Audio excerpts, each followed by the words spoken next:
আওয়ামী লীগকে তাই ধ্বংস করা এত সহজ নয়। আওয়ামী লীগ হীরের টুকরার মতো। আওয়ামী লীগকে যতই টুকরা হবে তার উজ্জ্বলতা, তার দেশ, তার ব্যাপ্তি, তার কর্মক্ষমতা আরো বৃদ্ধি পাবে।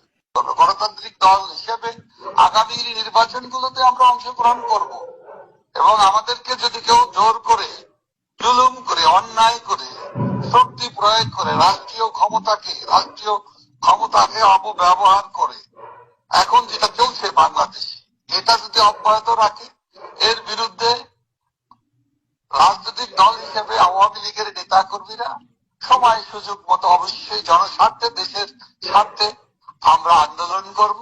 জনগণের সাথে নিয়ে এই সরকার, এই অন্তর্বর্তী সরকারকে, এই অবৈধ সরকারকে অবশ্যই জগদ্দল পাথরের মতো যেটা আমাদের ঘাড়ে বসে আছে, এদের এই সিন্দাবাদের হাত থেকে আমরা আমাদের বাংলাদেশকে আমরা রক্ষা করব এবং আমরা ঘুরে দাঁড়াবো।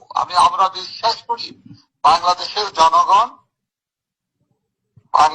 জনগণ অবশ্যই বাংলাদেশের সাথে আওয়ামী লীগের নেতা বঙ্গবন্ধু কন্যা যখন ডাক দিবেন তখন এই সরকার উৎখাত হবে, এই সরকার উড়ে যাবে, এই সরকারের পতন